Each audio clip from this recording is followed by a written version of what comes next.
आप जब प्रातः कालीन उठें तो पहले उठने का नियम लें कि सूर्योदय के 1 घंटा पहले हम उठेंगे। देखो हमारी प्रार्थना मानना। तो इस समय सूर्योदय कई बजे होता है? लगभग 6 बजे, 6:30 बजे। 6। आप 5 बजे उठ जाइए और उठ करके सबसे पहला कार्य कीजिए, पृथ्वी के चरण स्पर्श कीजिए, भूमि के चरण स्पर्श कीजिए। और फिर आप जिस आसन पर बैठे हैं, देखो ध्यान से हमारी तरफ सुनना, जिस आसन पे बैठे हैं, जिस पे शयन किए थे, जिस सैया पर सोए थे, पृथ्वी को प्रणाम करने के बाद उसी सैया में 5 मिनट केवल बैठ जाइए और 5 मिनट बैठकर 5 संतों का नाम ले लीजिए।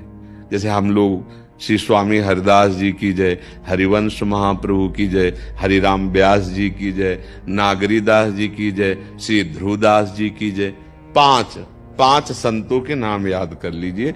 इसके बाद नीचे उतरिए और पहले जो अपने माता पिता, अगर वो शयन कर रहे हैं तो कोई बात नहीं है, अगर वो शयन नहीं कर रहे हैं तो पहले जाकर माथा रखकर उनको प्रणाम कीजिए। इसके बाद आधा लीटर या 1.25 लीटर जितना आप जल पी सकते हैं, उस जल को आप हल्का सा गर्म करवाइए अपने माता पिता से, जो भी आपकी सेवा में हो, या अगर आप स्वयं कर सकते हो तो स्वयं हल्का सा।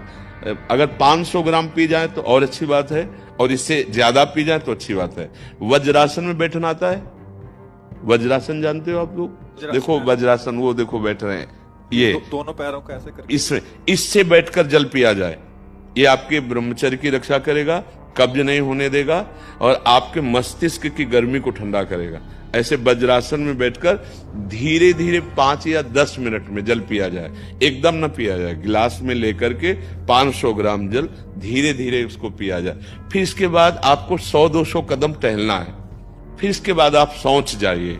शौच अगर आपका पेट साफ हो जाता है, अगर नहीं साफ होता है, कोई ऐसी परेशानी लगती है, तो 1 चम्मच ईसबगोल की भूसी और छोटी हर का आधा चम्मच अगर रात्रि में दूध से या पानी से ले ले तो वो बार बार शौच नहीं लगाएगा, पर आपकी आंतें साफ हो जाएंगी। शौच जाने के बाद स्नान करें और फिर तुरंत, अगर आपको व्यायाम आता है तो करे, नहीं तो सीधा सरल बात होती है, 20 बार बैठ जाए बैठक और 10 बार लेटने वाली दंड। और इसके बाद जो अनुलोम विलोम, जो इससे खींचे इसे छोड़ दे, इससे खींचे इसे छोड़ दे। इसके बाद दोनों हाथ ऐसे करके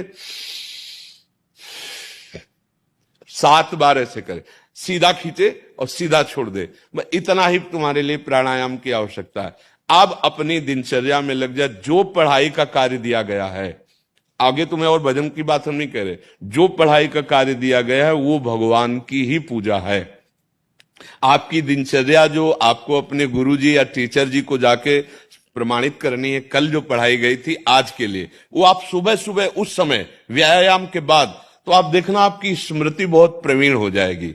अच्छा, ये आपकी प्रातःकालीन दिनचर्या है। जब आप अपने गुरुदेव के पास स्कूल जाएं, तो हमें आजकल का तो अब पता नहीं, पर हम लोग जब जाते थे तो अपने गुरुजी को प्रणाम करते थे। तो जो स्कूल में आपको पढ़ाई पढ़ा रहे हैं वो तो बात है, अब आपको जो हम खास बात बताना चाहते हैं वो कि देखो अभी छोटे छोटे बच्चे हो, बच्चों में कुछ बच्चे ऐसे गंदे बच्चे होते हैं जिनके गंदी बातें दिमाग में आ जाती हैं और गंदी बातें वो करने लगते हैं आचरण में। आप लोग इतना तो जानते ही होंगे कि गंदी बातें किसे कहते हैं। आप लोगों के पास अगर मोबाइल है तो कभी गंदी बात देखना नहीं। कोई भी बच्चा अगर गंदी बात दिखाए तो अपने टीचर से या अपने माता पिता से जाके शिकायत करनी चाहिए, वो बहुत हानिकारक होती है। कभी कोई भी गंदी बात अपने द्वारा नहीं होनी चाहिए। अभी आप नवीन जीवन धारण किए हुए हैं, आप भगवान की प्राप्ति, देश की भक्ति और बहुत अच्छे अच्छे पदों में जा सकते हैं। अच्छे पवित्र आचरण और पवित्र संस्कार। ब्रह्मचर्य के लिए गंदे बच्चों का संग त्याग करना, गंदी कोई ऐसी हरकत सिखावे या बात सिखावे तो उसको सुन करके छुपा नहीं लेना, तुरंत अपने टीचर से बताना या अपने माता पिता से बताना, और ऐसे बच्चे का कभी संग नहीं करना। और रात्रि के सोते समय ये जरूर ध्यान देने वाली विशेष बात है। रात्रि के सोते समय जो भगवान का नाम प्रिय, जैसे इन लोगों ने आप लोगों को बताया राधा वल्लभ श्री, तो सोते समय बस प्रार्थना करो कि हे प्रभु, आज दिन हमारा जो भी गलती हुई हो वो हमको आप प्रार्थना करते हैं कि आप हमें समझाओ क्या हमसे गलती हुई। अगर पूरी दिनचर्या में ऐसा लग रहा है हमसे कोई गलती नहीं, तो भगवान सुबह से अभी तक हम सोने जो जा रहे हैं ये पूरा समय आपको समर्पित, आप देखना इसका फल देखना। एक तपस्वी की तपस्या का जो फल होता है ना, उसका ये फल मिलेगा। और सोते समय बस राधा वल्लभ श्री हरिवंश, राधा वल्लभ श्री हरिवंश, इधर उधर ना सोचते हुए, ना मोबाइल देखते हुए, ना कोई गंदी बात मन में, और चुपचाप सो जाइए। और जब फिर सुबह उठे तो फिर ऐसी दिनचर्या। और पढ़ाई इस समय तुम्हारा